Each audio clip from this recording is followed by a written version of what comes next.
विद्यारूपसंसारे सुविद्याप्रापको जनान् श्रीश्याम गुरुपादानां पादरेणुर्प्रसीदतु। बुद्धिप्रेरक कृष्णस्य पादपद्मं प्रसीदतु। ध्यानासमर्थजीवानां अस्माकं सर्वदा स्वतः। अब आज अपनी चर्चा फिर बहुत बेसिक प्रश्न से ओपन शुरू करें, मेरे सिनॉप्सिस के आधारभूत। तुम सभी एक जाने अनजाने, चेतन अचेतन एक मानसिकता के साथ यहाँ आए हो। धर्म, मैं तुमसे पूछना चाहूं कि धर्म क्या? तुम धर्म के लिए आए हो। Let's explore the subject, let's explore the topic. आपको इनिशिएट करें, अपन मैं तुमसे पूछूं, तुम अपने आप से पूछो धर्म क्या? क्या धर्म जाके लिए हम यहाँ सब इकट्ठे भए हैं? क्या वो धर्म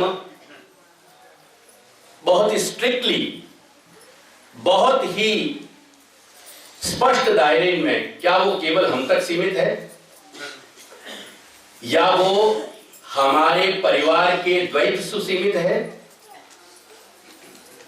या वो हमारे चाहने वाले के द्वैत तक सीमित है, या क्या वो हमारे जातीय वर्ग जो तुम्हारे यहाँ के एकड़ाहों में उन तक सीमित है? क्योंकि तुम्हारे यहाँ के द्वंद्व मैंने बहुत पुराने देखे हैं।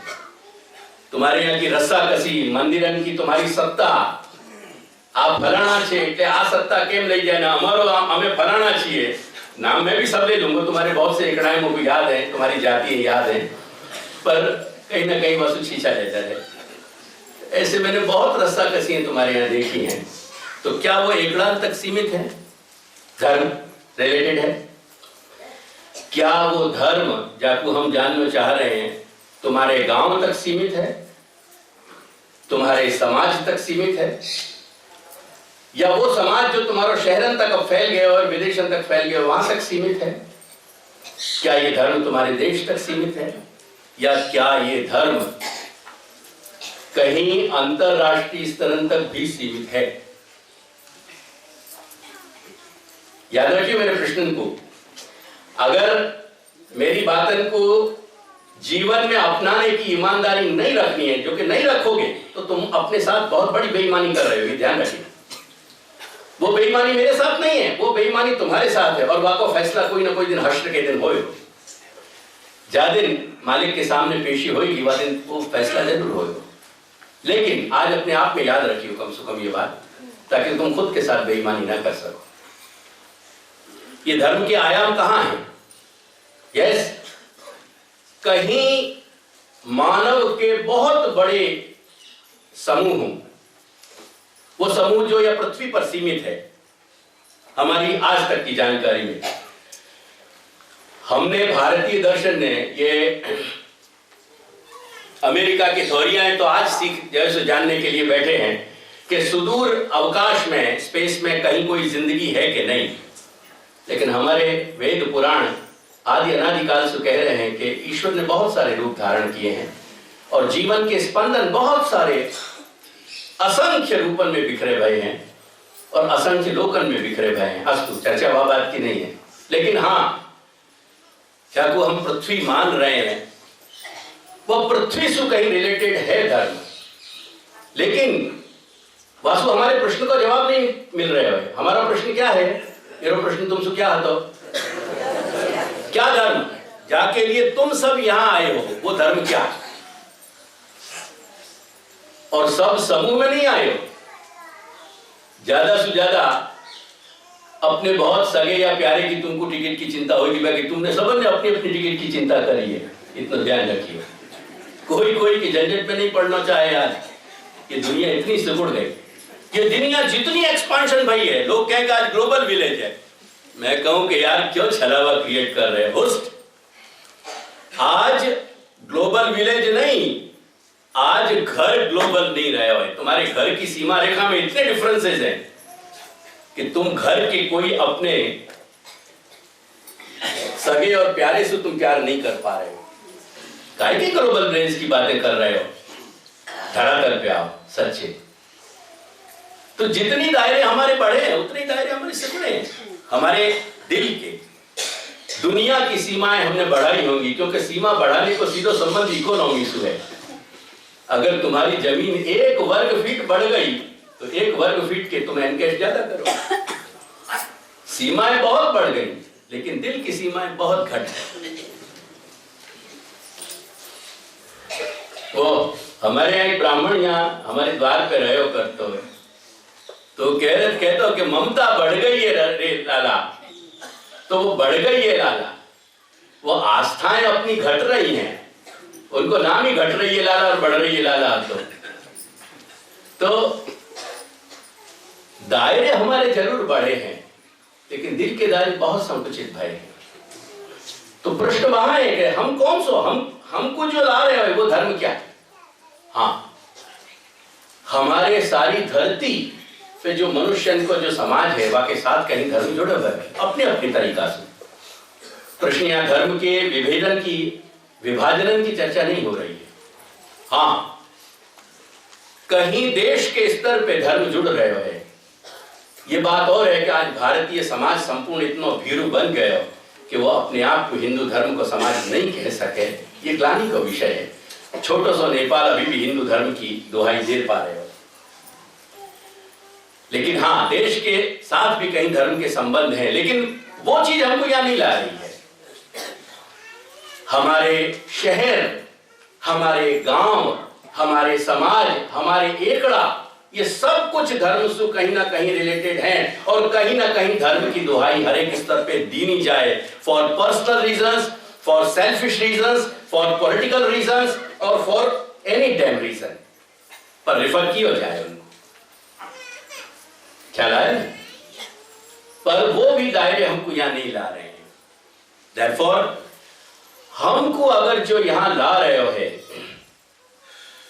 तो वो 2 शब्द हमको खींच के ला रहे हैं। वो 2 शब्द हमारे जहन में नहीं है, लेकिन हमारी अज्ञात अचेतन मनोविज्ञान में, अचेतन मन में कहीं पड़े भय हैं। तो प्रोजेक्ट करो बाबा लिख के, निश्रेयस और अभ्युदय, ये 2 शब्द हमको प्रकार है। हर व्यक्ति को यहां लाने वाला जो एलिमेंट है वो समझ लो, निश्रेयस और अभ्युदय।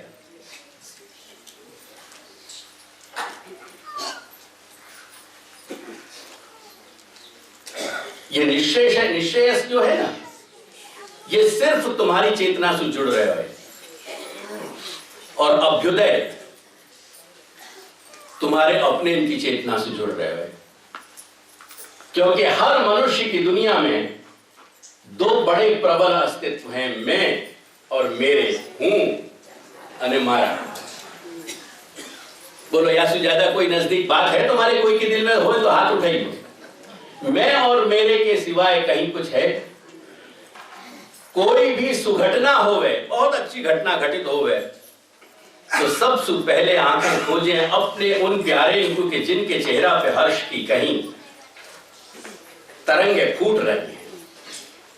हम अपने प्रिय के मुख पे वो हर्ष की तरंगे देखना चाहें, और अगर कहीं दुर्भाग्य से कोई दुर्घटना बन गई है, तो ईमानदारी से दिल पे हाथ धर के कहो कि कौन को अपन खोजें बाबा खैर, कौन को खोजें? बोलो जरा, ये अपना डायलॉग हो रहे हो, मेरा मोनोलॉग नहीं चल रहा है यहाँ। कौन को अपने इनको खोजें? दिन जयपुर में विस्फोट भये, मैं गोकुल यहां बैठे होते, और विस्फोट जहां भये बाकी बहुत करीब वही रोड पे श्रीमती की गाड़ी वही टाइम के आसपास कहीं गुजरने वाली थी। वो विस्फोट की एक अपने आप में अप्रिय घटना की अनुभूति जरूर मन में आती, लेकिन देवकी नंदन के जहन में सिर्फ एक प्रश्न है, तक वो गाड़ी वहां से सुरक्षित निकल गई या नहीं निकली। ये मेरी अनुभूति नहीं कह रहा हूं, यही तरह की तुम सबकी अनुभूति, कोई की अनुभूति हमें बाकात नहीं। एकमात्र अनुभूति वह वक्त यही आती है, और जब चारों बगल फोन करके प्रयास करके थक गए और फोन नहीं लगे, तो सारे अपने लोग जो फोन रख के बैठे थे उन पे बहुत जोर को अंदर से झुंझलाहट और क्रोध आने लगे कि ये क्यों फोन नहीं उठा रहे। तो बात को समझने को प्रयास करो, सुख या दुख वो मैं और मेरे के दायरे में। ये देखो, निश्रेयस जो है वो तुम्हारे अपने मैं से जुड़ रहे हो। कभी कोई दुर्घटना हुए ना, अच्छी घटना, इतना अच्छा प्रोजेक्ट नहीं कर पावे अपनी बात को, अपनी फीलिंग को, लेकिन जब दुर्घटना हुए वहां में जो कुछ घटना घटित हो गई है, जाके साथ घटित हो गई है, ईश्वर न करे वो तो घटित हो ही गई है, लेकिन वहां में हम रिलेटेड है, रोनो या बात को जाके साथ घटित हो गई, रोनो या बात को नहीं है। जरा होने एक गोता लगाओ अंदर, मेरो क्या होएगो, मैं या के बगैर कैसे जीऊंगा। प्रश्न ये खड़े हो। तो मैं जो है वो निश्चय, मेरी बात की अनुभूति में कहीं तुमको फर्क लगता हो तो खड़े होकर बोलियो कि नहीं हमारी अनुभूति ऐसी नहीं है, ताकि तुमको पूरी छूट है। तो ये निश्चय मैं से जुड़ रहा है और अभ्युदय मेरे से जुड़ रहा है। ये धर्म है, समझने की प्रयास करियो। निश्रेयस को मतलब है हमारी आत्मोन्नति। अब आत्मोन्नति एक ऐसा शब्द है कि जहां पे अगर मैं बहुत सारी बातें कह भी जाऊंगा ना, तुम्हारे कोई मतलब में नहीं आएंगी। नेक्स्ट मोमेंट तुम उनको भूल जाओगे। मेरी मेहनत, हिंदी को मुहावरा प्रयोग करूं तो बट्टे खाते जाएगी। जो खोटो पैसा हो ना, बापू बट्टा के में हमारे हिंदी में, तो जैसे खोटो पैसा गिनते गिनते गिनते वो अलग डाल दिया जाए ना, ऐसे वो बट्टे खाते चली जाएगी। खाता तो तुमको क्या है, खाता काहे को क्या, तो वो बट्टे खाते चली जाएगी मेरी मेहनत, ख्याल आया। तो पर आत्मोन्नति से मतलब यही है कि कहीं जो हमारे हमको अपने विकास की, अपनी संपूर्ण प्रसन्नता की, अपने शुभ की, अपने मंगल की, तुम्हारे जब पूजन होए तो शुभ और मंगल लिखते हुए जाने अनजाने कैसी तुम्हारे अंदर पुलकित हो, वो कहा शुभ हो, सब लक्ष्मी आती रहे, लक्ष्मी पूजन हो जब कैसी प्रसन्नता हो, तो हो वही तरह की शुभ। मैं वो फीलिंग्स पे ध्यान दिला रही हूँ, इंसिडेंट्स पे ध्यान नहीं दिला रही हूँ। शुभ या मंगल जो एक कोई चीज है तुम्हारे, जो इन शब्दों से तुम अभिव्यक्त कर रहे हो, ऐसी शुभ मैं नहीं डिफाइन कर रहे हो, let it be defined within yourself by your own feelings। शुभ और मंगल जब शब्द तुमको बोलो तुम, और जब बाकी अंदर जो एक कोई भी जाने अनजाने एक विजन है तुम्हारे अंदर कि शुभ क्या और मंगल क्या, ऐसा ही कुछ शुभ और मंगल क्या निश्रेयस में है। और ऐसा ही अभ्युदय अपने खुद के अपने जो है मैं और मेरे, वो मेरे इनके लिए भी अपन को यही हो। अपन अपने बच्चन के लिए दुआ मांग उठे कभी कभी कि मेरी उम्र तो लग जाए। तुमको ख्याल आवे कि नहीं आवे, पर मेरे मुंह को ख्याल आवे, मुंह को कभी ये ख्याल आवे कि मैं मेरे बालकन को अपनी उम्र दूं, तो मुझे ख्याल आवे कि देवकी नंदिनी यार 63 वर्ष की तुम निकाल चुके, अब कितना हिसाब तुम्हारे आगे पड़े हुए, वो छोटी सी उम्र इनमें जोड़ के क्या करोगे। यार ये दादाजी से मांगो कि ये चिरंजीवी हो, ये शतायु हो, तुम्हारी छोटे से टुकड़ा को इनमें जोड़ भी दियो तो क्या फर्क पड़ेगा, does it make any difference, it won't make. ये ख्याल भी अपने आप में कहीं एक एहसास का है, स्पर्श करने वाला ख्याल है। तो अभ्युदय जो है वो मेरे के साथ रिलेटेड है, और निश्रेयस जो है वो मेरे मैं के साथ जुड़ा हुआ है। ये मैं को ही सारा विस्तार, और ये अभ्युदय को ही, यानी निश्रेयस को और अभ्युदय को जो सारा, यानी ये धर्म की एक जो व्याख्या दीनी है महर्षि ने, वो ये दीनी है कि जासु निश्रेयस और अभ्युदय की सिद्धि होए वह को धर्म कहो जाए। ख्याल आया? निश्रेयस और अभ्युदय की सिद्धि होए वह को धर्म कहो जाए, यानी जहां मैं को पूर्ण विकास हो सके और जहां मेरे इनको पूर्ण विकास हो सके वह को भारतीय दृष्टि से धर्म कहो गए। समझ और ये धर्म आत्मा को विकास है, आत्मोन्नति है। वो आत्मोन्नति की कहानी बहुत लंबी है, क्योंकि भारतवर्ष धर्म प्रधान देश रहा। आज देखो, या देश में मोक्ष की सिद्धि भी धर्म से होती थी और धर्म के नाम से होती थी, और आज तुम्हारे देश के भ्रष्ट सुभ्रष्ट जो चुनाव है और भ्रष्ट सुभ्रष्ट सरकार है, वो भी धर्म के नाम पे चुनी जा रही है। वो भी धर्म के नाम पे चुनी जा रही है। कहीं ना कहीं धर्म को हथकंडा तो आज भी बनाया जा रहा है। मैं या वर्तमान संदर्भ में नहीं जा रहा हूं, ना पॉलिटिक्स मेरा विषय है, लेकिन धर्म आज अपन को जब एक दूसरे को एक्सप्लॉयटेशन करना हो ना, तो भी अपन धर्म को उपयोग करें। आत्मोन्नति जो है वो धर्म के आधार पर टिकी भाई है। हमारे यहाँ धर्म जो है, एक बात समझियो, धर्म के बहुत सारे अर्थ हैं। एक बार मेरे से धर्म पे प्रश्नोत्तरी शुरू करी गई थी। प्रश्न करने वाले की भी कुछ कमी है कि उन प्रश्नों की जवाब माने मेरे से नहीं मांगे, और मेरी भी कमी है कि मैंने भी कभी वह को याद नहीं दिलाया कि भाई तुम्हारे प्रश्न कहाँ गए। मैं फिर उनको आह्वान करूं कि वो फिर प्रश्न छेड़ें, और मैं अपने आप को भी आह्वान करूं कि मैं फिर से जवाब देने की बात सोचूं। तो धर्म की बहुत सारे धर्म के पासाएं हैं, धर्म के बहुत सारे अर्थ हैं। जैसे फॉर एग्जांपल एक मोटी बात अपन करें कि अपन को भूख प्यास लगे, अपन क्या कहें अपन बीमार पड़ जाएं तब क्या कहें? बोलो, कोई तो बोलो। देह के धर्म है। अगर तुम्हारे व्यवहार में से ये शब्द चले गए हो तो मुझे मालूम नहीं, पर अभी तक ये कहा जाता तो क्या देह ना धर्म छे। भूख लग रही है, प्यास लग रही है तो देह के धर्म। तो ये धर्म शब्द का उपयोग वहां भी हो रहा है, इत्यादि इत्यादि। बहुत लंबा क्षेत्र है, मैं क्या समझ नहीं जाना चाह रही हूँ। मूल में धर्म जो है वो हमको हमारी आत्म चेतना से जोड़ने वाला है। देखो, आत्म चेतना, या में दो शब्द हैं, ये शब्द तुम समझ नहीं पाए कोई भी। यहां आत्म शब्द का मतलब है मैं खुद, जो एक अपने भारतीय चिंतन के अनुसार अंश है, और जो चेतना शब्द है वो ब्रह्म चेतना के लिए है। यानी जब हम आत्म चेतना कह रहे हैं तो हम क्या कह रहे हैं? आत्म चेतना को मतलब मैं नहीं हूं, मैं भी हो एक स्थूल अर्थ में, लेकिन आत्म चेतना वास्तव में पुनरुक्ति है, क्योंकि जो शब्द आत्मा को अर्थ है वही शब्द चेतना को भी अर्थ है। दोनों शब्द एक समान अर्थक है। आत्मा मीन्स चेतना और चेतना मीन्स आत्मा। तो जब आत्म चेतना अपन कह गए तो क्या भाई? पुनरुक्ति हो गई, रिपीटिशन हो गया। यहाँ रिपीटिशन नहीं है। Therefore, आत्म चेतना को सच्चा अर्थ है ब्रह्म चेतना। हमारी जो ब्रह्म चेतना है वह ब्रह्म चेतना सु अनंत सु या अंश को जोड़ने वाली।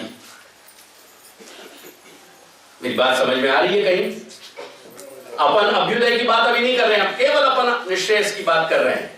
निश्रेयस, क्योंकि हर मनुष्य कहीं ना कहीं सुख और दुख अपनी चेतना में अनुभव कर रहे हो। अपने प्रिय को जब कष्ट होवे ना, अपन को आघात लगे, अपन को तकलीफ होवे, पर क्या वह वेदना सु जो अपनो प्रिय गुजर रहे हो है वह को तुम अनुभव कर पाओ? है कोई के क्लेम? अगर है तो मुझको कहो, मैं वहां के क्लेम्स को सेटल कर दूं। कोई के क्लेम नहीं। हर दुख और सुख की जो अनुभूति है वो हमारी अपनी अनुभूति है। करके आत्म चेतना यानी ब्रह्म चेतना से जुड़ जानो। ब्रह्म चेतना से जुड़ जाने को बेसिक मीनिंग क्या हुए? Let us settle it. अब वाकई मीनिंग क्या हुए समझो। भगवान अपने यहां सच्चिदानंद बताए गए हैं। पुरुषोत्तम को अपने यहां सच्चिदानंद कहा गया है। ईश्वर को अपने यहां सच्चिदानंद कहा गया है। परम ब्रह्म को अपने यहां सच्चिदानंद कहा गया है। ख्याल है? ये सच्चिदानंद में थोड़ा अपनो आत्म परीक्षण करो, जरा सो सिंबॉलिक। अगेन मैं अंडरलाइन कर रहा हूं, सिंबॉलिक। यूं झांक के देखो तुम्हारे अंदर क्या क्या चीजें हैं। झांको जरा, झांक के तो नजरें तो झुका लो एक बार।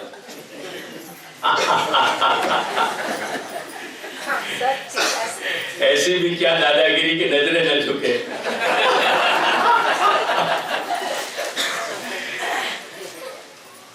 क्या है? तुम्हारी चेतना है खुद की और तुम्हारा अस्तित्व है, सत्ता है।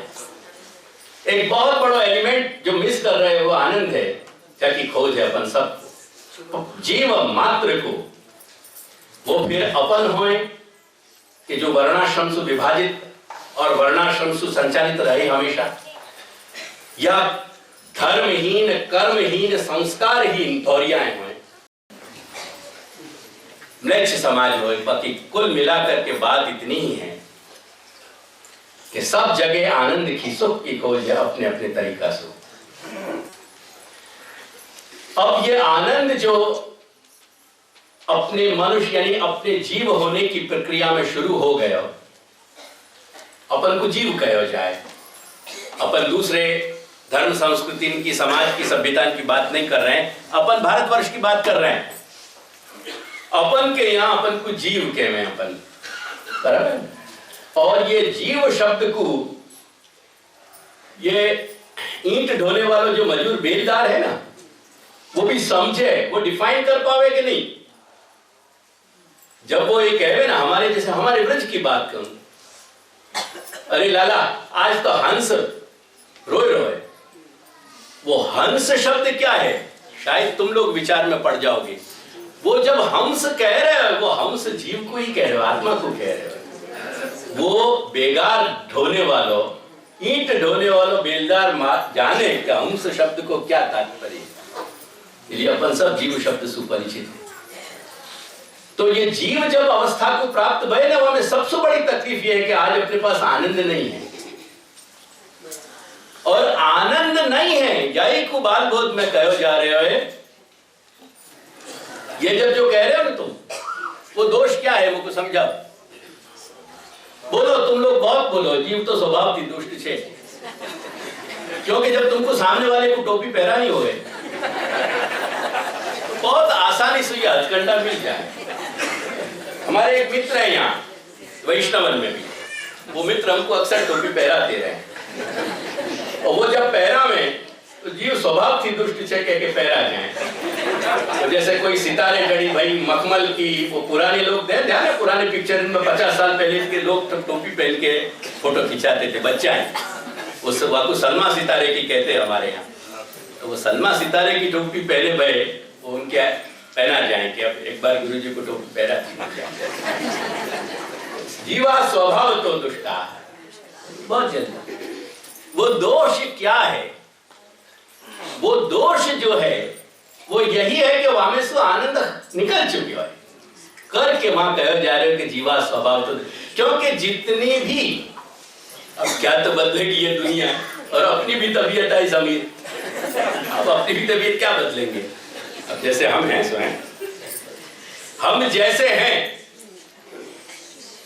वास्तव अगर तुमको नफरत है तो कोई तकलीफ नहीं है, और तुमको मोहब्बत है तो अपन महोत्सव मनाओ, हमें क्या तकलीफ। ये कविता का शीर्षक है अपराध रहित। ये मेरी 87 की कविता है, 1987 की। बोझ लादने के अपने लोगों के कुछ अपने तरीके हुआ करते हैं। बोझ लादने के अपने लोगों के कुछ अपने तरीके हुआ करते हैं। बोझ में द्वेष अंतर का छुपा रहता है। इस तरह बोझ लादने के अपने लोगों के कुछ अपने तरीके हुआ करते हैं। बोझ में द्वेष अंतर का छुपा रहता है। इस तरह जैसे सृष्टि में का अद्वैत। सृष्टि संपूर्ण द्वैतात्मिका है, क्योंकि सृष्टि जहां है वहां द्वैत के सिवाय कुछ हो ही नहीं सके, लेकिन वह सारे द्वैत में अद्वैत छुपा हुआ है। ऐसे ही वो अपने मन में एक दूसरे पे टोपी पहनाने को जो द्वेष है ना, वह अद्वैत की तरह छुपे हुए है। सृष्टि में का अद्वैत बंधनों से मुक्त किसी तरह जब हम में का कोई व्यक्ति बंधन को तोड़ के अपने प्रयासन से यदि मुक्त होने को कहीं प्रयास करें जब, तो सब लोगों को क्या पीड़ा होवे, पेट क्यों दुखे, वह बात को समझने को प्रयास करिए। जब हम में का कोई अवकाश में उभर यानी उठ के, जैसे पानी में गोता लगाने के बाद जब कूदे, तो कूदने के बाद जब निकले ना आदमी एकदम सहसा, फोर्स ग्रेविटेशनल फोर्स जो पूरा पुल आवे वासु, वह को नाम उभरनो है। जब हम में का कोई अवकाश में उभर खुली सांस लेता है, ये देवकीनंदन की अपनी अनुभूतियां हैं, कविता नहीं है। जब हम में का कोई अवकाश में उभर खुली सांस लेता है, तो आदर्श का हथौड़ा ले।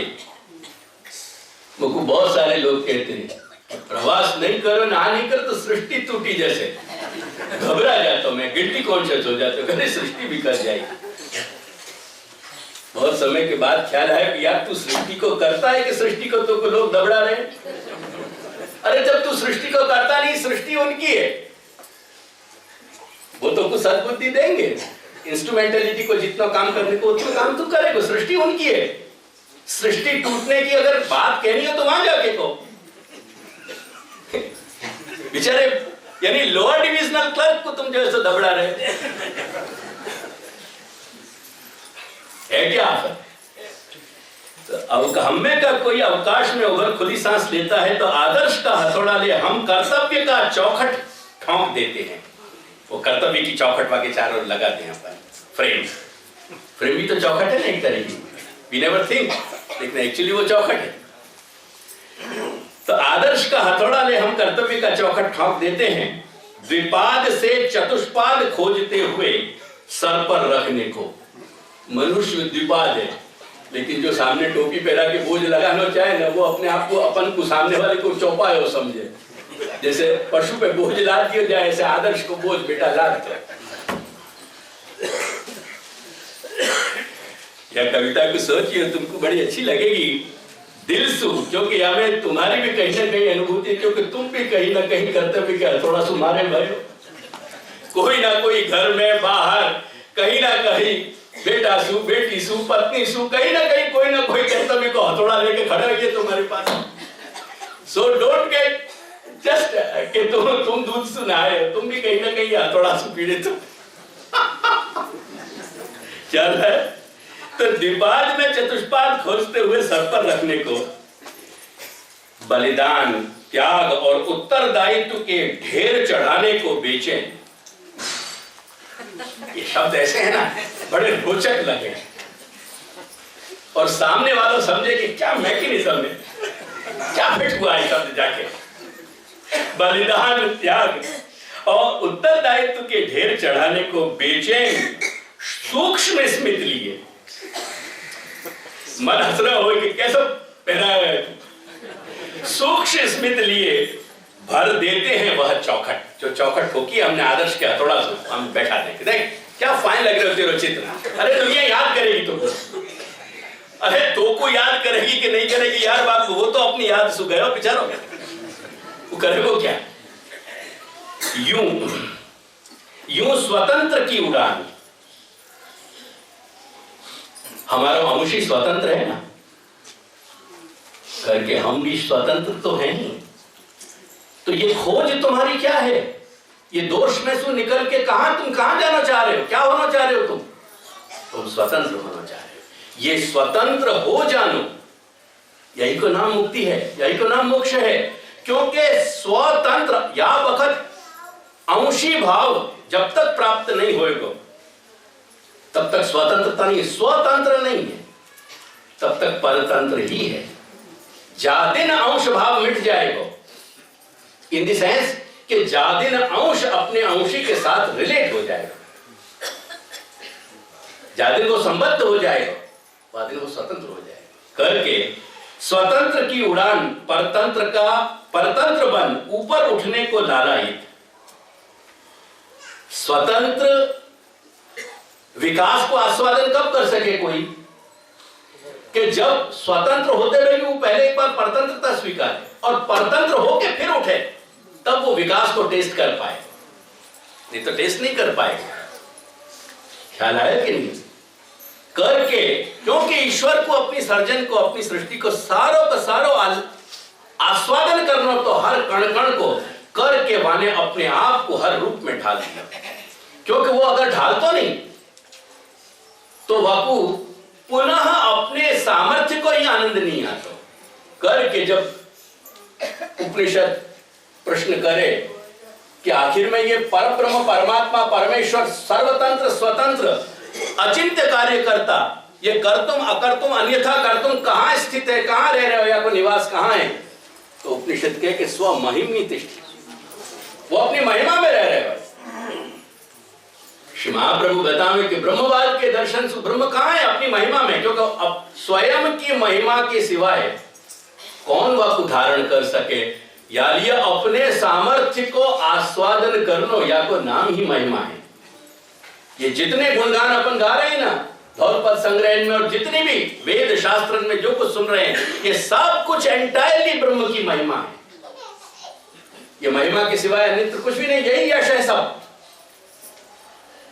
और या यश को आस्वादन करना ही वह स्वतंत्र को काम है। तो स्वतंत्र की उड़ान परतंत्र बन ऊपर उठने को लालायित घुट जाती है। जैसे जैसे उठता गुब्बारा दब फट जाता है, जैसे उठता गुब्बारा दब फट जाता है। देखा तुमने? अपराध रहित यह महीन हथकंडा। जब अपन कर्तव्य को हथौड़ा मारे ना, तो वह को क्राइम नहीं हो गए, लोग वह की प्रशंसा करें, कहा आप तो अपनों लोगों को कर्तव्य बता रहे हो।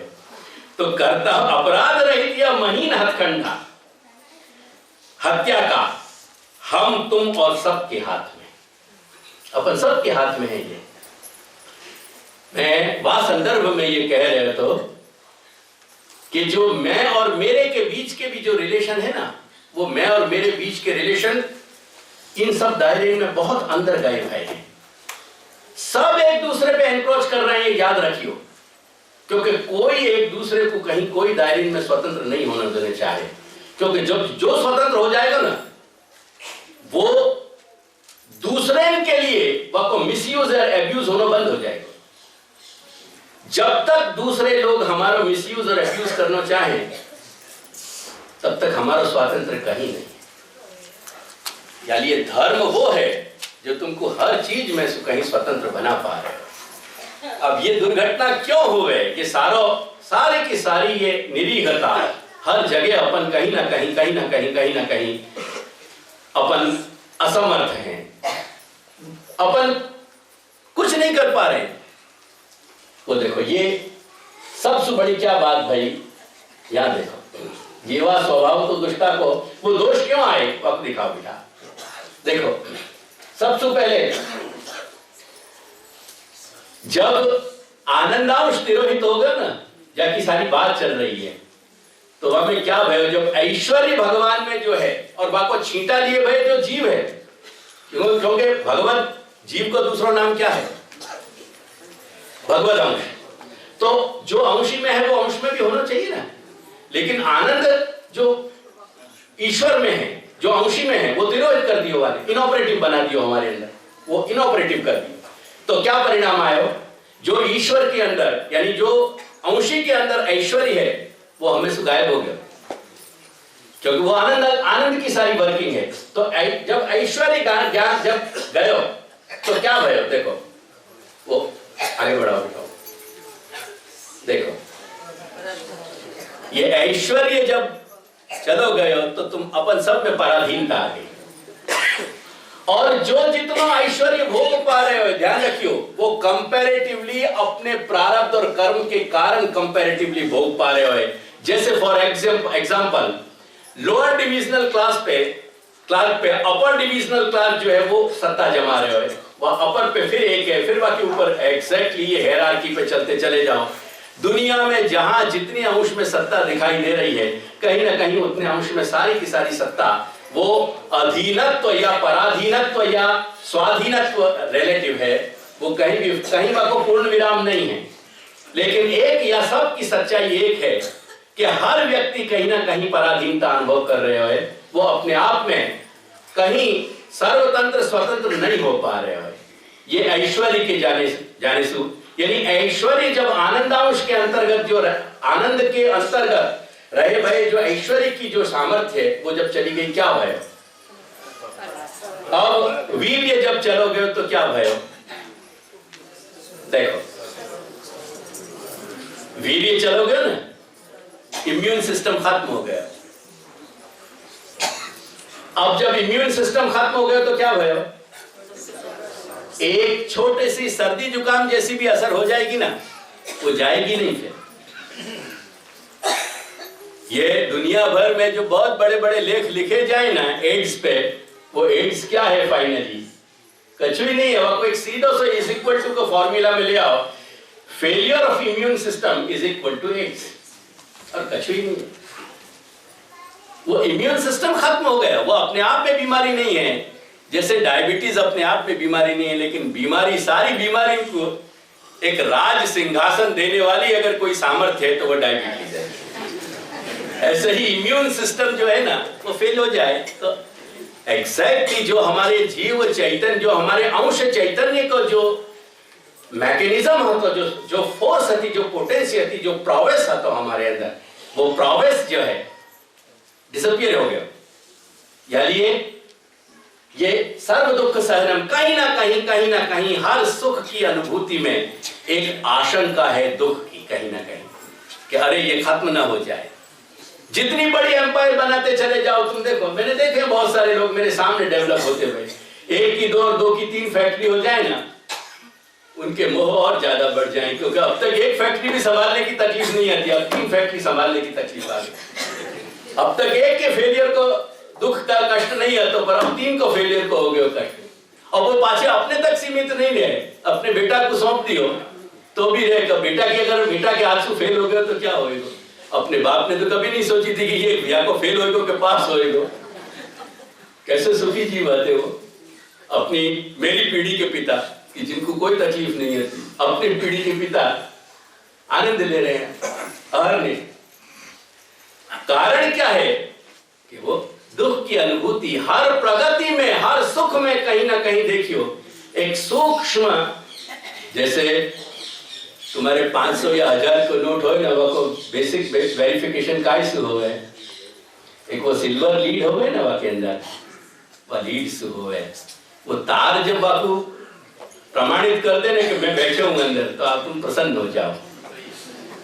ऐसे ही सारे सुख के बड़े आकार प्रकार में कहीं वो तार रंग करे, क्योंकि वो तार है जो कंपैरिजन से सुख को सुख बना पा रहे हैं। तेरी बात पे गहराई से सोचिए जरा। अब देखो तीसरे क्या है इफेक्ट भाई, क्या भैया? देखो यश चलोगे ना करके तेरो करके अपन चिंतित रहे કે પેલા શું કહ્યું, પછી ત્યાં શું વાત થઈ, પછી આવું કહ્યું એને। वो हर जगह तकलीफ है कि कहीं ना कहीं कोई हमको एप्रिशिएट करे। रिकॉग्नाइज्ड होने में और एप्रिशिएट होने में बहुत फर्क है। रिकॉग्निशन होना हमारी मानव चेतना की सहज मांग है, एप्रिशिएशन की मांग करनी ये लालच है अंदर। ध्यान रखिए, करके हमको या कि यश की खोज रहे कि कोई हमारी प्रशंसा कर दे, और जब कोई प्रशंसा नहीं कर पावे ना, तो हमारे हिंदी में एक कहावत है कि खुद के मुंह मियां मिट्ठू बनना।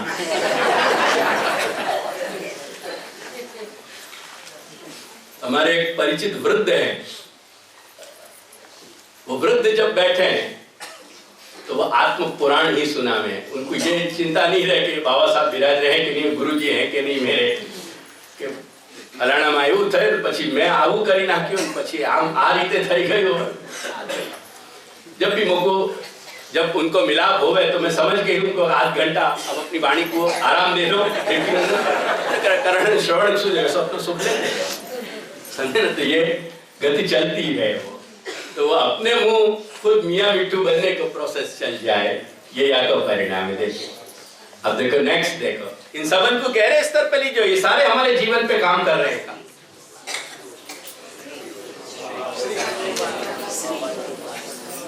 श्री विहीन हो जाए ना आदमी, श्री विहीन को मतलब कि जब पे शोभा नहीं है, वो सारा का सारा जन्म मरण इत्यादि के जितने चक्र हैं वो चक्र शुरू हो जाए, क्योंकि श्री को जो सामर्थ्य तो हो जाता वो खत्म हो गया। ये सारी चीजें क्यों हो रही हैं? क्योंकि आनंदांश जो है, आनंद ऑपरेटिव नहीं है।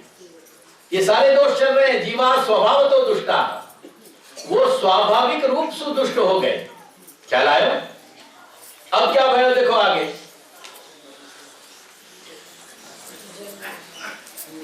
क्या भयो? ज्ञान तेरो भाव भयो तो क्या भयो?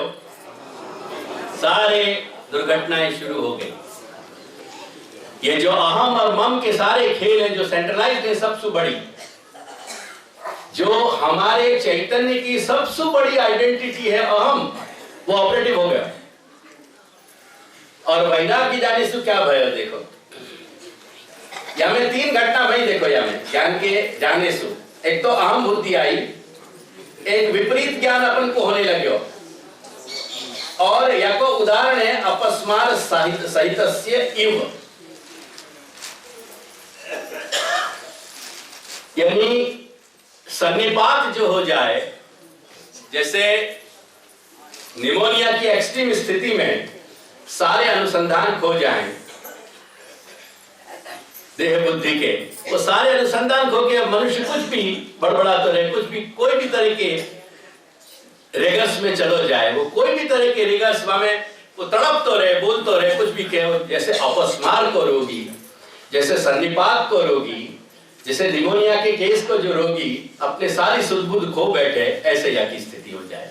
ये उदाहरण दे रहे हैं कि ज्ञान को अभाव जो है, यानी अहम बुद्धि और विपरीत बुद्धि जो हमको होवे, या ये सारो तंत्र वहां पे टिके हुए है। एक बात को ध्यान में दीजिए, ये ऐश्वर्य वीर यशस्वी ज्ञान और वैराग्य के जाने से क्या दुर्घटना हो रही है, और ये ही दुर्घटना हमको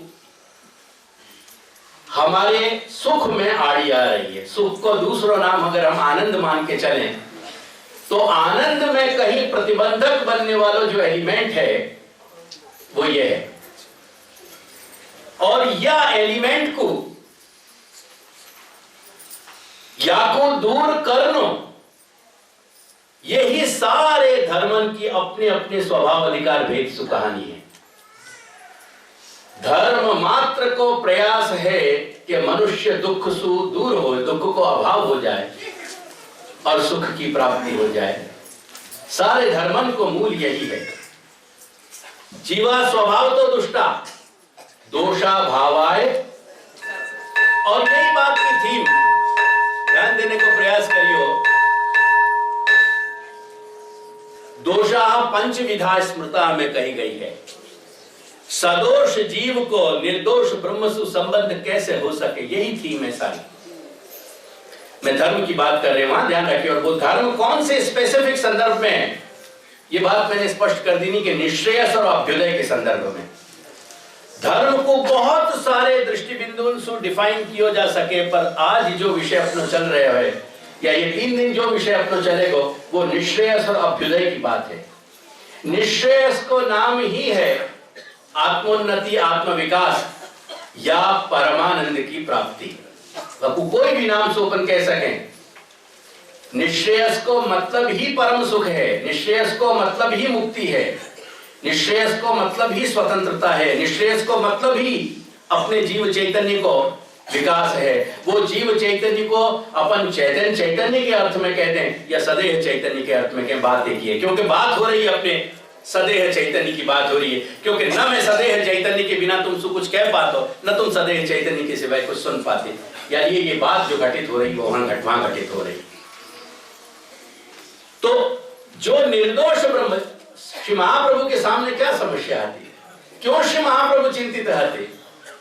क्योंकि जो उत्तरदायित्व ईश इच्छासु उन पे सौंप्यो गयो कि दैवी जीवन को तुम आपको उद्धार करना है, वो दैवी जीवन को उद्धार कैसे समय, वो उद्धार कहो तो और हमें एक शब्द जोड़ दो, उद्धार इज इक्वल टू निश्रेय, निश्रेय इज इक्वल टू आत्म प्राप्ति, आत्म प्राप्ति इज इक्वल टू परमानंद प्राप्ति, एक्सेट्रा एक्सेट्रा। ऐसे सारे नाम बहुत सारे दिए जा सके, सब समानार्थक है। तो वो उद्धार कैसे होएगा और वह उद्धार में जो बाधक हतो वो क्या हतो? दोषा पंचविधा स्मृता।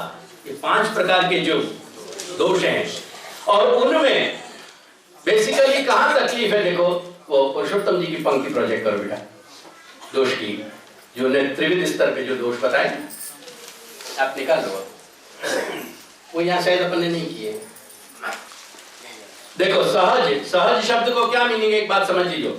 सहज आयते, अपने चैतन्य के संग जिनकी स्थिति अस्तित्व में आए, अपने चैतन्य तत्व के साथ, जीव चैतन्य के साथ जिन जो वस्तुएं घटित हो में, उनको नाम है सहज। जाके लिए एक यानी सहज को एक अर्थ ये भी है कि कोई प्रयास नहीं करना पड़े, अपने आप जो घटित हो जाए। ख्याल आया कि नहीं? तो देखो सहज वो क्या कह रहे हैं, अब वो सहज आयते को वो पहले वो एक वो कर दो बाबा, वो शब्द बोल दो तो मैं शुरू कर दूं, फिर आप टाइप कर दीजिए। तो जीवस्य सहजा दोषा अविद्या संबंध तत्कृत अभिमति प्राण धारण प्रयत्न। देखो क्या चीज 3 बात बताई, अविद्या को संबंध और तत्कृत प्राण धारण, तत्कृत अभिमति और प्राण धारण को प्रयास, ये 3 ही दे रहे हैं ना बाबा। अविद्या को संबंध देखो आप, अब ये अविद्या को संबंध क्यों भयो, या प्रक्रिया को अपन समझ लें। अब बेटा वो चाहिए वो जरा जीव प्रक्रिया को आप बता दो यहाँ पे, तो एक बार ये प्रोजेक्ट एक समझ लें यहाँ पे। अब देखो यहाँ देखते जाओगे क्या भयो, यहाँ पहले अनुषी की बात आई, फिर क्या आयो, आप पढ़ लो पूरा, सब हिंदी में ही है। इस श्रुति वचन के आधार पर भगवत इच्छा वशात अंशी से भगवत अंश का अलग होना, ठीक है। फिर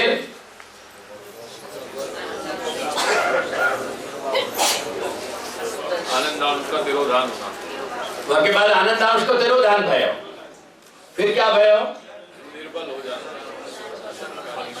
वो जीव चैतन्य जो है ना, वो आनंदांश के जाने के बाद बाकी इम्यून सिस्टम खत्म हो गई, बाकी इम्यून सिस्टम खत्म हो गई। फिर क्या भयो,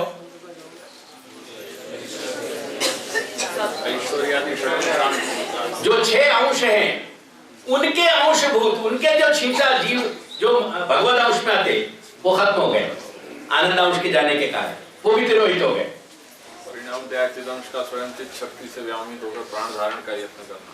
अब क्या है कि जो स्वयं चित्त को सामर्थ्य है, यदि भगवान के, ये तुम लोगों को ख्याल नहीं होगा, हमें मैंने बहुत मेहनत करके और माया को तुमको एक चार्ट बनाया, तो पूरा मैंने माया को चार्ट तुमको दिया, तो मैंने जामे आनंदांश की एक सामर्थ्य है, चिदंश की एक सामर्थ्य है और सदंश की एक सामर्थ्य है, ये तीनों सामर्थ्य हैं।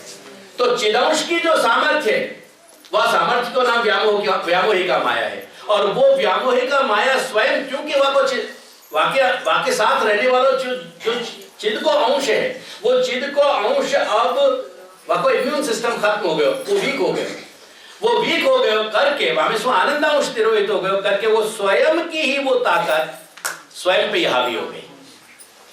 स्वयं चिदंश, जहां चिदंश रह रहे हो वहीं चिदंश की सामर्थ्य भी रह रही है, वो सामर्थ्य वहां पे हावी हो गया। जैसे अपने ही लोग जब अपन को निर्बल पावे, दुर्बल पावे, तो अपने ऊपर हावी हो जाए कि नहीं हो जाए, कोई ना कोई रूप में तुम समझ को अनुभव होगा बाको।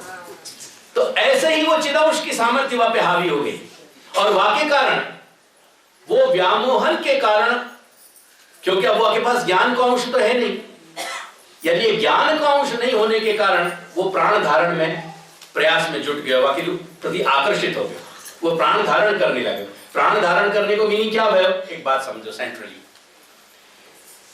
ये जो अपना जो चैतन्य है ना, वह का सबसे नियरेस्ट मैकेनिज्म जो है वो अंतःकरण है। अब वो अंतःकरण में भी और बहुत इंपॉर्टेंट एस्पेक्ट जो है वो चित्त की है और अहम की है। चित्त को मैकेनिज्म में फिर कोई दिन समझाऊंगा, क्योंकि मेरा विस्तार हो तो चलो जाएगा, वैसे ही मुझको लंबो बोलने की आदत है। तो अब अहम को अपन समझें, यानी एक बात सेंट्रली ध्यान रखियो कि अंतःकरण में भी 2 जो पासाएं, अहम को और चित्त को, वो क्लोजेस्ट हैं।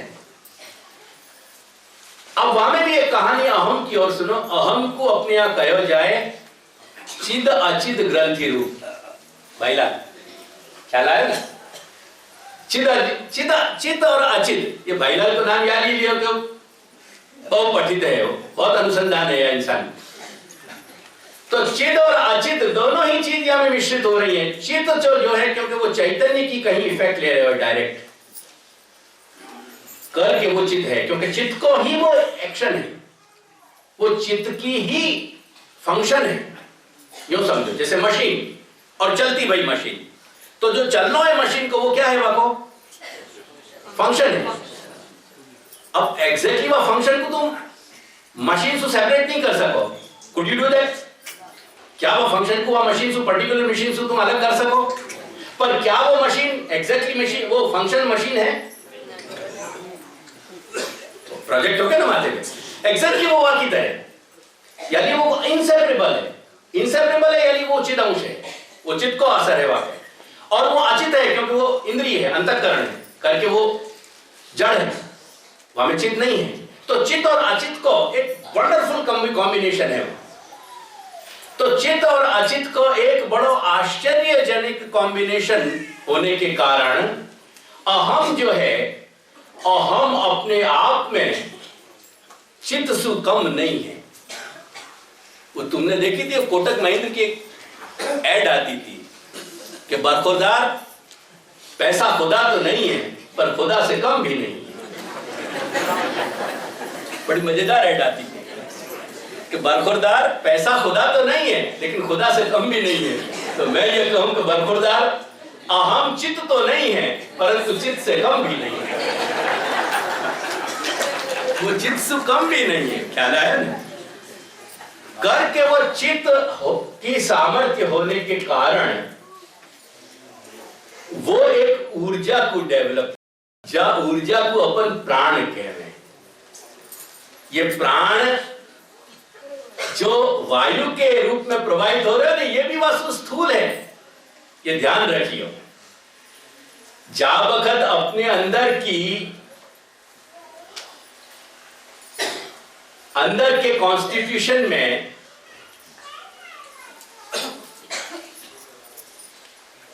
प्राण वायु को, ऑक्सीजन को भी जब अंदर एडॉप्ट करने की जब कैपेसिटी खत्म हो जाए ना, तो कोई मेडिकल पर्सनल से पूछ के देखो तो ऑक्सीजन क्या वाकु जिंदा रख पावे?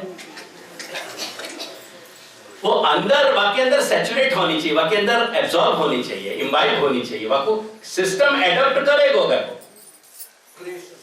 अगर वाकु स्वीकार लियो माने तो ठीक है, तब तक वो प्राण देती रहेगी, बाकी नहीं तो नहीं दे पाएगी। ऐसे ही जाको अपन प्राण ये स्थूल कर रहे हैं, ये श्वासोच्छ्वास कर रहे हैं, जो ये श्वास लियो और ये उच्छ्वास निकाले अपन ने, ये सारी सिस्टम बहुत स्थूल है। ये वो अंदर की ऊर्जा जाको नाम प्राण है मूल में, जो प्राण असल में ईश्वरीय तत्व कहे गए है। अगर वो वाके लिए अगर वो रिस्पॉन्स नहीं देगा तो वो ये जो वायु है ये अपन को जीवित नहीं रख सके।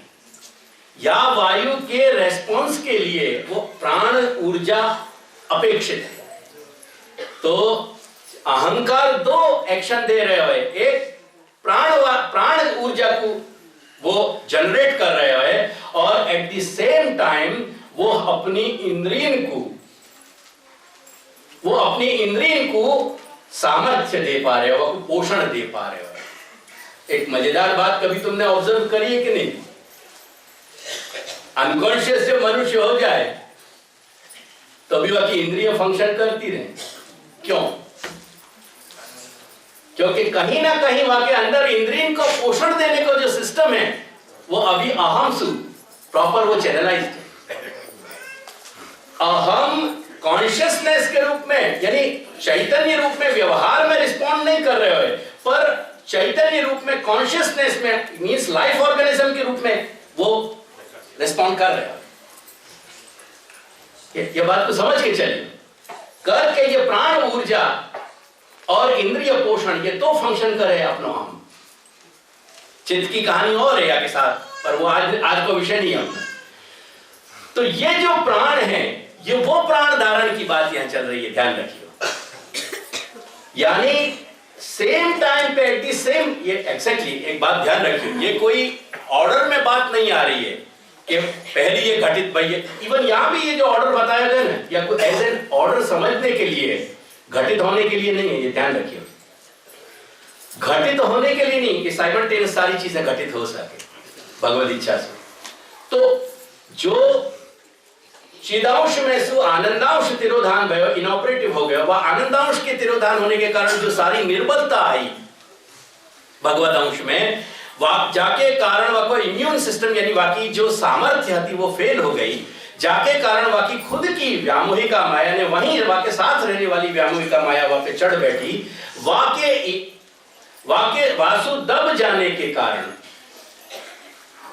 वासु आवेशित हो जाने के कारण वाके अंदर एक फंक्शन शुरू हो रहा है, वह जीव चैतन्य के अगेन। अब चैतन्य जो है ना वो सूक्ष्म एलिमेंट है, वो कोई आंखन से दिखने वाला एलिमेंट नहीं है। अगर आंखन से दिखने वाला हो तो डॉक्टर ने क्लोनिंग के संग वाको भी उत्पन्न कर दिए उनको, पर अनफॉर्चुनेटली साइंटिस्ट वो क्लोनिंग के साथ वाको अभी उत्पन्न नहीं कर पाए। तो वो जो सारा प्रोसेस है वह सूक्ष्म के अंदर, वह सूक्ष्म के अंदर एक अहम की खुद की आइडेंटिटी को प्रोसेस शुरू हो गए। अगर वो आइडेंटिटी को प्रोसेस शुरू नहीं होगा तो जो भगवत इच्छात्मक जो दैवीपन हो या आसुरीपन हो है ना, वो वाके साथ अटैच नहीं हो पाएगा। वो रिस्पॉन्ड कब होगा? भगवत इच्छा तो हो गई कि मैं आपको दैवी बनाऊं, लेकिन वह दैवी इच्छा को एब्सॉर्ब करने वालों, वाको रिस्पॉन्ड करने वाला एलिमेंट क्या है, कहां है सामने? वो एग्जैक्टली वहां के अंदर वो डेवलप होने वाली वो मैकेनिज्म है। वो जब डेवलप होगी मैकेनिज्म, वो डेवलप के साथ वो आपको रिस्पॉन्ड करेगा। वो रिस्पॉन्ड जो भय, वो रिस्पॉन्ड होने के साथ एक घटना घटित हो गई। वो स्वयं जीव चैतन्य जो चैतन्य है, वो चैतन्य अब आसुरी देह इंद्रिय प्राण अंतःकरण की तरफ आकर्षित होने लगा। ये सारी जो ट्रांसमाइग्रेशन की अपने यहाँ प्रोसेस है, वो जो है ये है जहाँ पे आज तुम सब लोगों के विश्वास खत्म हो गए, क्योंकि तुम सब अब विदेशी संस्कृति के म्लेच्छन की संस्कृति सुरंगे गए हो गए, कुछ नहीं रहे हो। अब धर्म कर्म सब ढकोसला की बातें हैं, ये कुछ नहीं है। अब अगर है तो कृष्ण एवं गतिर्मम है, वहीं कुछ नहीं है। तुम मानते हो मर्यादी बन के तुम 1.5 फीट जमीन से ऊपर भी चल लोगे, ट्रांसेंडेंटल मेडिटेशन की तरह, बाकी महेश योगी की तरह, तो भी वो ट्रांसेंडेंटल मेडिसिन तुमको कुछ ना एडिशन देगी ना डिलीशन करेगी, क्योंकि ऑलरेडी डिलीटेड है, कुछ है ही नहीं वहां सिस्टम, क्योंकि सब कुछ म्लेच्छायित है, कुछ नहीं है, संस्कार रहित, सब शून्य हो गया। तो वो सिस्टम तो रही नहीं। अब आपको बात वहां समझनी है कि वो जो दोनों को जो रिस्पॉन्स भाया एक दूसरे के प्रति, भगवत इच्छा कि मैं तो को दैवी जीव बनाऊं, भगवत इच्छा कि मैं तो को आसुरी बनाऊं, और बाकी इंटर कॉम्बिनेशंस माइंड बॉगलिंग बाकी असंख्य, वो सारे के सारे कॉम्बिनेशंस कहां काम कर रहे हैं?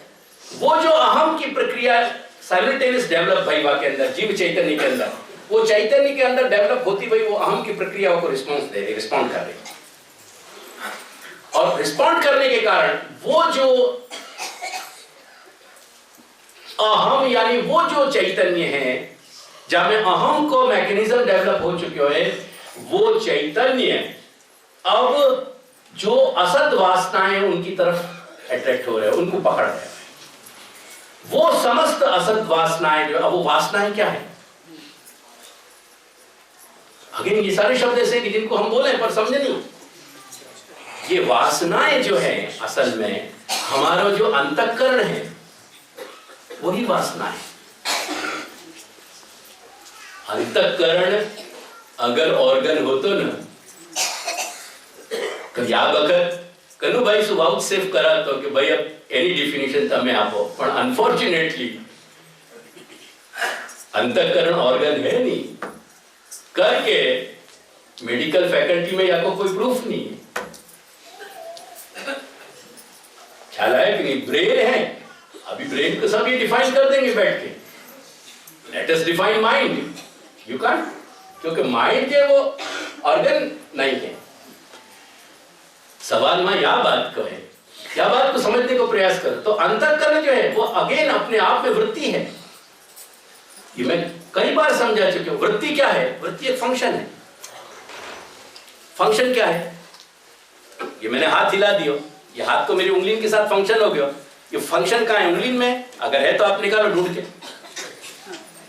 वो फंक्शन यहाँ नहीं है। वो फंक्शन इटसेल्फ में एक एब्स्ट्रैक्शन है अपने आप में। एग्जैक्टली ये वृत्तियां जो है वही तरह की चित्त की वृत्ति है, मन की वृत्ति है, अंतःकरण की वृत्ति है, बुद्धि की वृत्ति है, ये सब कुछ वृत्ति है। अपन को जब सर्टेन हो गए कि नहीं आ बात बिल्कुल पक्की है, वो पक्की होने को मतलब तुम वो में एसर्टेन कर दियो तुमने, यानी तुमने वाको निश्चय कर दियो। वो निश्चय तुम्हारे बुद्धि की एक वृत्ति है ना। यहाँ तो डाउट लागे छे। वो डाउट क्या है?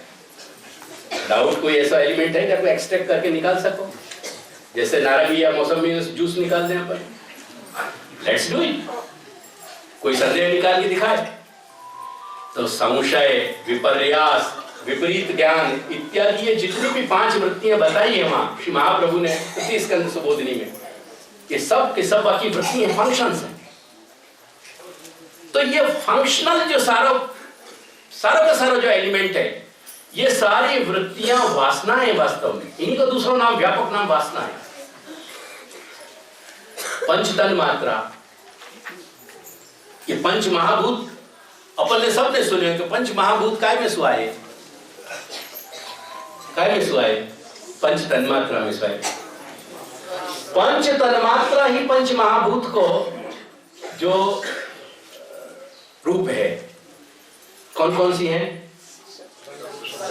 शब्द, स्पर्श, रूप, रस, गंध। ठीक है ना? क्या तुमको मालूम है कि कौन सी तन्मात्रा क्या फंक्शन करेगी? पृथ्वी कहां से पैदा हो रही है मालूम है?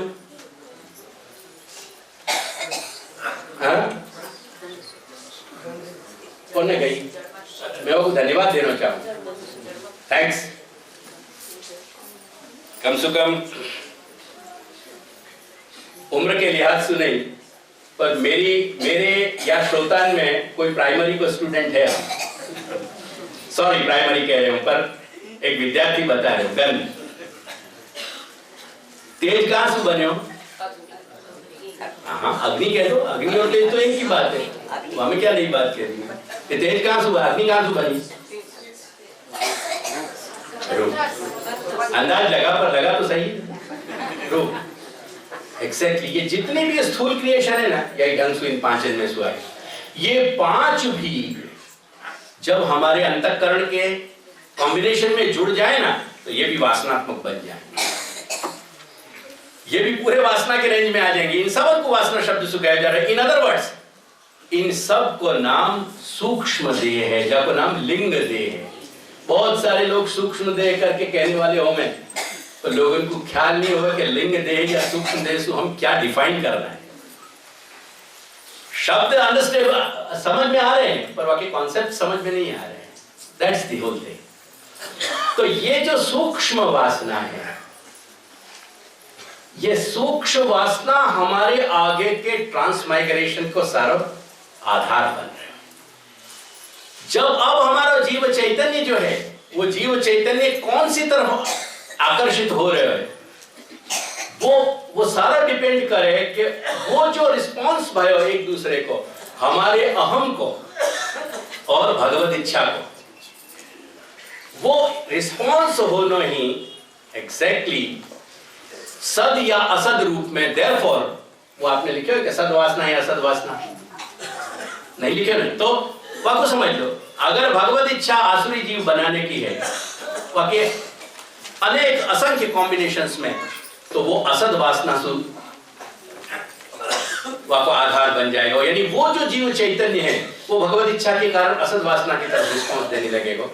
यदि सद वासना से आवेशित यानी वाकु रिस्पॉन्स दे रहे हो है, तो वो रिस्पॉन्स जो है सद वासना के कारण वाकु दैवी जीव के रास्ता पे वाकु डाल देगा। और हैंस वाके सारे जो अब सूक्ष्मता के कारण व वासनात्मक देह के कारण, लिंगात्मक देह के कारण व सूक्ष्म देह के कारण, वो जीव चैतन्य जब अट्रैक्ट होएगा स्थूलता के कारण, तो वो स्थूल एलिमेंट्स को पकड़ेगा। यानी उन एलिमेंट्स को पकड़ेगा जो बाकी सद वृत्ति में काम आवे, यूजफुल रहे, या असद वृत्ति में हो। कहीं कहीं mechanism by perchance by the failure of mechanism, कभी कभी सद असद को कॉम्बिनेशन हो जाए, जीवात्मा सत हो लेकिन एलिमेंट सारे असद आ जाएं, असद आ जाएं और सद आ जाएं, क्योंकि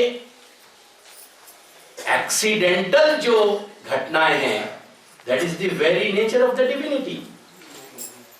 करके आज भी बड़े बड़े वैज्ञानिक पोस्ट क्वांटम एरिया में, जिनके समझ में आती हो तो समझिए, जो नहीं समझे मत समझिए, पोस्ट क्वांटम एरिया में भी अभी कहीं इलेक्ट्रिक चार्जेस की कोई गति पकड़ नहीं पाए, कोई मैपिंग नहीं हो पाई। It's beyond all that.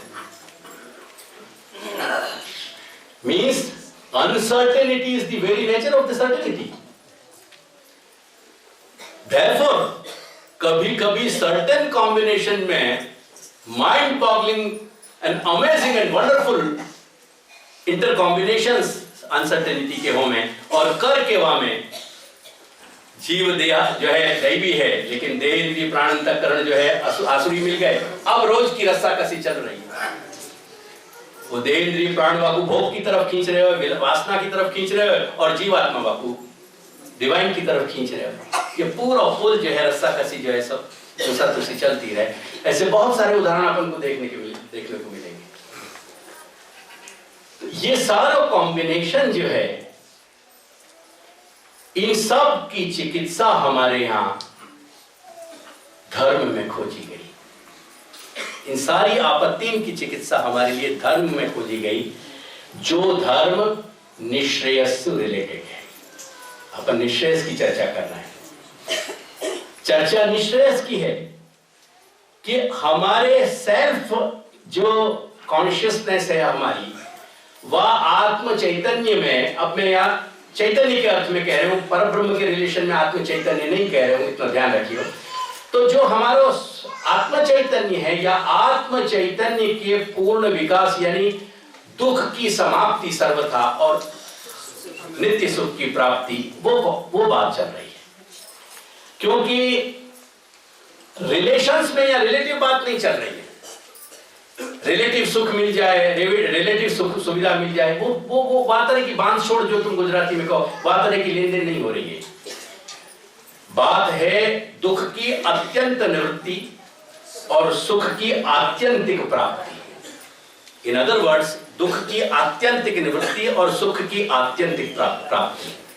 जब बात को अपने सूरदास जी कहेंगे कि तब तादिनते वे लोग सुख संपत न त्यजें, रमा क्रीडम अभून नृप, जब बात को श्रीमद् भागवत में कह रहे हो कि वादिन से लेकर के ये समस्त व्रज जो है वो लक्ष्मी की क्रीड़ा स्थली बन के, वो लक्ष्मी जो आदिदेवी की लक्ष्मी है, वह क्रीड़ा स्थली बन गई।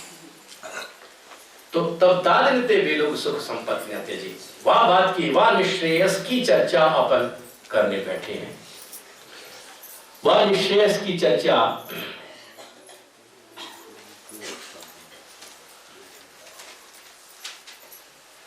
ये कोई भी मैं बैकग्राउंड में या के लिए नहीं जा रहे हूं, पर श्री महाप्रभु ने वह को क्या समझाया अपन को, वो बात अपन को यह पॉइंट पे समझनी है कि श्री महाप्रभु हमको ये निश्रेयस की उपलब्धि, वह को अचीवमेंट, यानी दुखन की आत्यंतिक निवृत्ति और दुखन सुख की आत्यंतिक प्राप्ति क्या बता रहे हैं।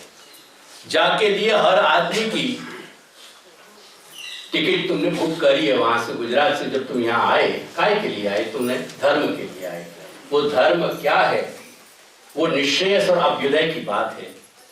और वहां में जो मेन सेंट्रलाइज्ड पार्ट है निश्रेयस, क्योंकि मैं नहीं है तो मेरे खड़े नहीं होएगा, तो मेरे तो रिलेटिव हो जाएगा।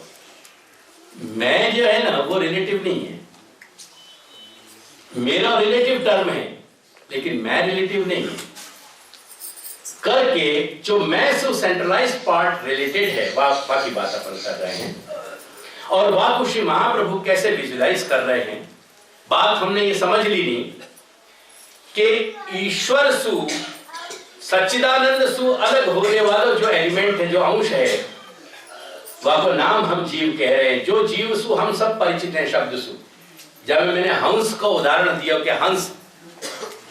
हंस सुखी है या हंस दुखी है, ये कह के एक मजूर भी माने समझे कि हंस का मतलब क्या है। तो जहां जीव चैतन्य को सवाल है वह जीव चैतन्य की दृष्टि से हमने अपने धर्म के आधार को समझने को प्रयास किया। धर्म बहुत ज्यादा सापेक्ष है, वह की बहुत सारी व्याख्याएं, हम उन कोई व्याख्यान में नहीं जा रहे हैं। धर्म पृथ्वी तक रिलेटेड हो सके, लेकिन हम अपने आप से मात्र अपने जीव चैतन्य से रिलेटेड बिंदु की हम चर्चा कर रहे हैं। वह रिलेशन में यदि धर्म शब्द को हम समझने को प्रयास करेंगे और वह धर्म के प्रति यदि हम सिंसियर होने को प्रयास करेंगे, वो सिंसियरिटी कौन के लिए भाई? अगर तुम धर्म के लिए सिंसियर हो तो तुम कौन के लिए सिंसियर भाई? खुद के लिए। ये ध्यान रखिए, तुम कोई भी एहसान नहीं कर रहे, न कोई पे तुम्हारा एहसान है, न कोई को तुम पे एहसान है। और जितनी बेईमानी जानबूझ के तुम करोगे, वो बेईमानी कौन के साथ है? अपने साथ। उन बातों और ये बेईमानी को और शब्द जो है मैं कोई क्रियाकलाप के रूप में नहीं कर रहा हूं, ये कोई क्रियाकलाप के रूप में नहीं हो रहे हो। यासु तुम्हारी धर्म के नाम पे जो तुम्हारी स्थूल मान्यताएं हैं, वो स्थूल मान्यताओं को बड़ो एक नाम डिवीजन है शुद्धि और अशुद्धि। I am least concern at this moment, मैं शुद्धि और अशुद्धि पे बोल नहीं रहा हूं। क्यों? क्योंकि जादिन जीव चैतन्य के रिलेशंस स्ट्रेटन हो जाए, जादिन जीव चैतन्य के रिलेशंस जब स्ट्रेटन हो जाए, उनको सीधो कर दिया जाए, जादिन वो इम्यून सिस्टम में फिर से रिवाइवल शुरू हो जा रहे हो। कहीं ऐश्वर्य भी अपनी रेत जो है अपनी असर फेंक रहे हो, कहीं वीर्य भी अपनी असर को जो है रिफ्लेक्ट कर रहे हो, कहीं यश भी अपनी असर को रिफ्लेक्ट कर रहे हो, so on and so fourth. ये पूरी प्रोसेस जब चालू हो गई तो बाजार में सुलिनी भाई जलेबी को भी कोई पॉइंट पे खड़े होकर के और सारे प्रोसेस में रिलेटेड किया जा सकेगा।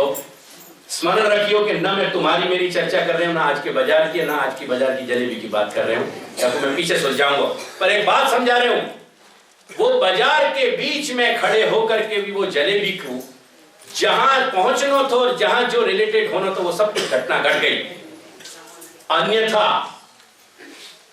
थिरकते भाई ईश्वर को भी हाथ पकड़ के कह दियो कि महाराज कुत्ता को छीके आए हो, यानी तुम तो नहीं छिप रहे हो ब्रह्मो, लेकिन महाप्रभु की गोसाई बाबा की मर्यादा छूट जाए। ये दो इक्वेशंस है। ईश्वर को हाथ पकड़ लिया गया कि तू ना, और बाजार की जलेबी हैं गोवर्धन धर के होठ तक पहुंच गई।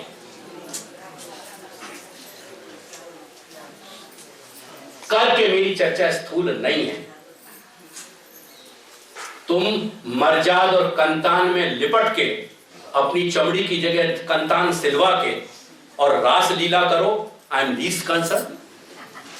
और तुम अशुद्धतम स्थिति में खड़े रहो, I am least concern. What I am concern is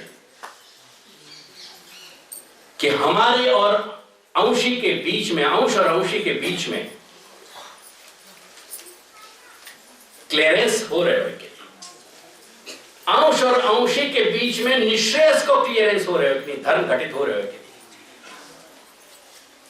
धर्म वर्णाश्रम भी है और वो वर्णाश्रम के भी अपने कुछ नियम है और असर हो ही।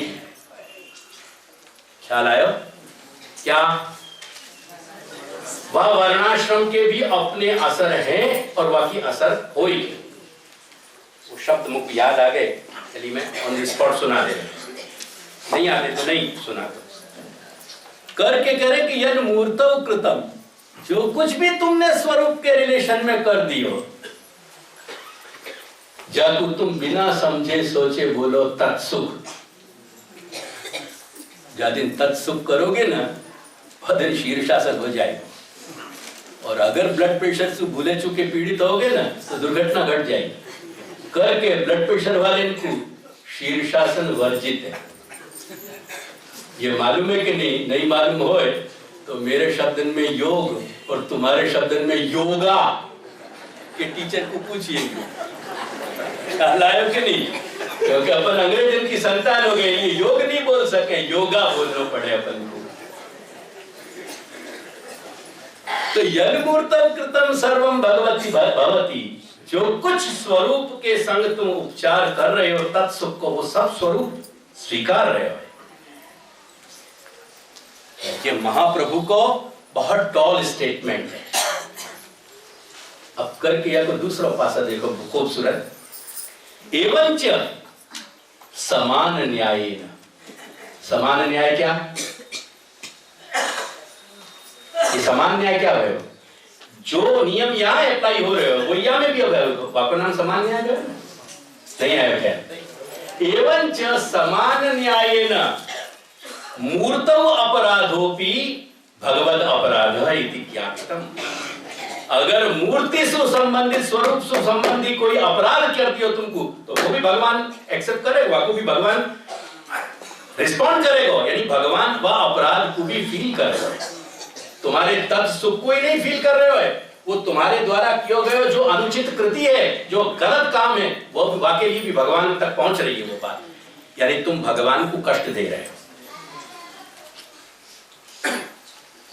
जो आपको सामान्य समान आपको पैरेलल वाक्य बिठा, ऊपर वाले तो बोल जाए वाक्य के ऊपर, ये नीचे वाले वाक्य को नहीं बोले लोग।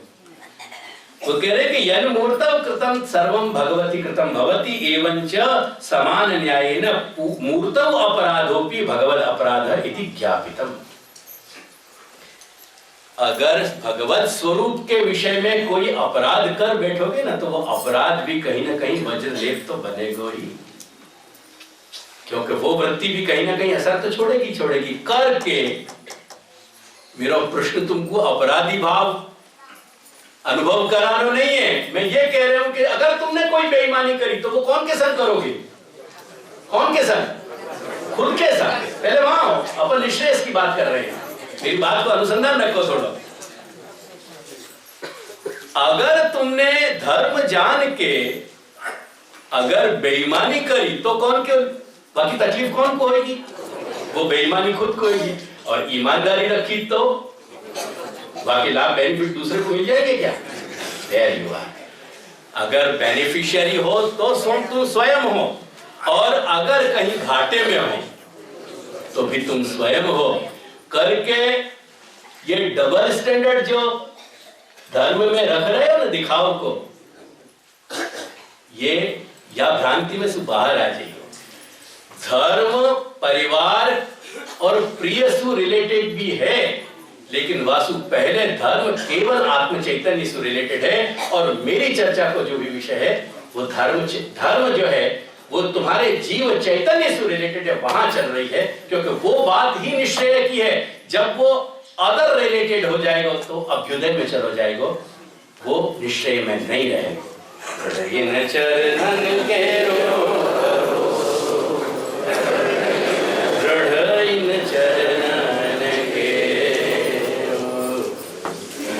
वल्लभ नख चंद्र चटागिन, सब जग माझ अंधेरो भरोसो, रणहीन चरण के सार मोर नहीं आए, दासों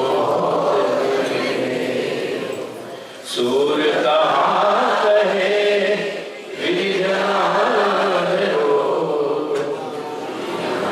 बोल को तेरो भरोसो, रणहीन चरण के, इन चरण